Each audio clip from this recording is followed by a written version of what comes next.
Hi guys, Angela Zimpelman here with Mutter Real Estate. Just thought I'd go over a couple of tips for obtaining a rental since I've been working with a lot of rentals here lately. There's a few things that you should have in mind when you're looking for a rental.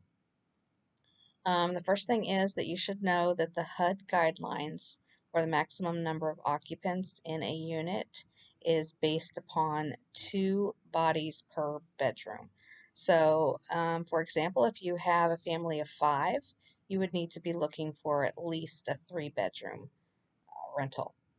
Um, Also, you should know what your budget is and be realistic about what you can afford.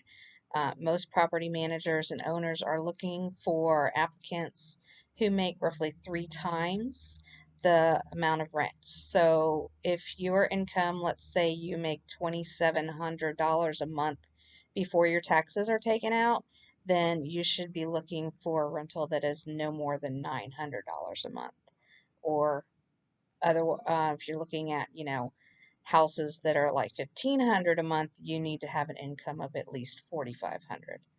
Um, Also, you should know your credit score. If your credit score is below 600, we can still find something, but most places are looking for 600 or better. Some owners just won't even look at you if you're under 600.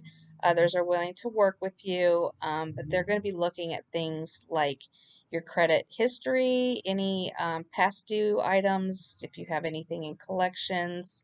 Basically, they're wanting to know that you're going to be able to pay your bills and pay your rent.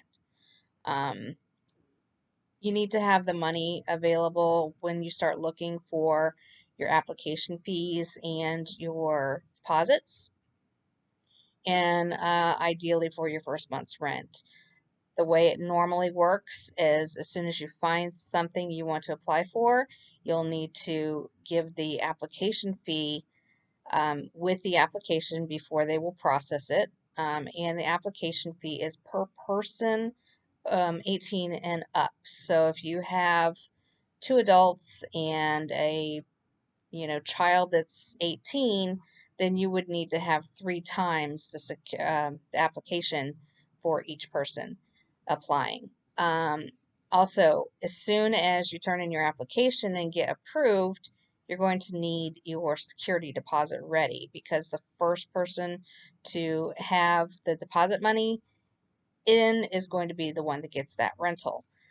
So, roughly depends on the office and depends on how quickly your references get back to the property management people.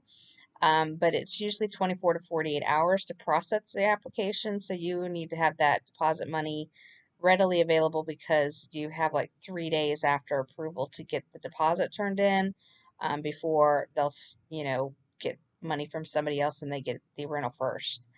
Also, you need to have the first month's rent plus any additional items that are required to be paid, like a pet deposit, not a deposit, pet fee, or a lease prep fee, an additional fee, whatever else that they're charging. You need to have that ready when it's time to sign the lease and get your keys. Um, let's see. You'll need to have copies of your IDs and your proof of income when you turn in your application. So have that ready and able to get that to them as soon as possible as you're turning in that application.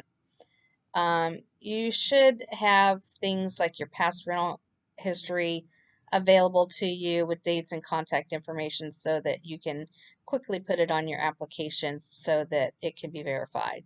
They will be calling employers, they'll be calling previous landlords, current landlords. They're going to be looking for your rental history, and your employment history, and they're going to look for things like if you gave sufficient notice when you were leaving, they didn't have any complaints about noise, disturbances, or illegal activities, that you didn't have any non-sufficient fund checks paying your rent with, um, or that are none that are still unpaid.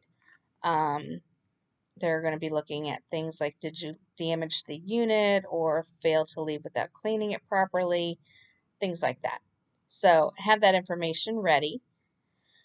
And also, if you have anything that's going to negatively affect your application, say you have something in collections, explain why it's in collections. Explain why, not why, but what you're doing to correct that. If if they see a history of collections, they're going to be least likely to rent to you because it looks like you just don't pay things. That's not what they're looking for. Let's see. Also, as far as criminal history goes, some people will not look at criminal history. Others will. Most property managers will not consider if you've got a conviction or felony charges for crimes that involve violence towards others, damage or destruction of property, manufacture or distribution of controlled substances. And if you have anything like that in your history, you're gonna probably have trouble finding something, but some of them may consider if it's been longer than 7 years ago.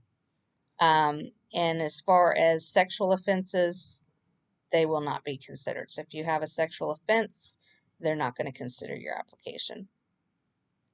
You're also going to want to view multiple properties, and don't be discouraged if you don't get the first one, because there are many people looking at the same rental properties. So the first person who gets their application in and approved and pays the deposits is going to be the first person to get that property. So just have a backup ready. Don't get your heart set on the first one because it may fall through, but we can look at others and get you into something. All right, pets. Pets are not allowed in all rental units. Some owners will allow pets and others won't. If you have a pet, please be sure to specify that you do so that when we're searching for a rental, we're looking for the ones that allow the pets. I also need to know what kind of pet it is because there are certain breeds that are not allowed. I know you guys know about dangerous breeds. There's a list. Um, I'll have to pull that list to give you. I'll do another video on dangerous breeds. Some rentals that allow pets will only do so if you purchase pet insurance, and it's usually in an amount of a minimum of $100,000 pet insurance. And other places, they'll allow pets, but they will limit the size. So I've seen where you can only have up to 20 pounds or up to 40 pounds. So keep that in mind. Service animals and emotional support animals. As long as you have proper documentation from a healthcare professional to support their status, then they cannot be denied, and you would not have to pay a pet fee. However, the emotional support animal is still a new topic, and there will be certain restrictions with those. I'm not 100% sure how they look at dangerous breeds being considered an emotional support animal. They're still ironing out those laws. So as soon as I have more information on that, I'll get it to you guys. But at this moment, as far as I know, they're not allowed to discriminate against service animals or emotional support animals as long as you have the proper documentation. All right, guys, been good talking to you. Hope you enjoyed the video, and give me a call and we can start taking a look for your next rental. Have a good day.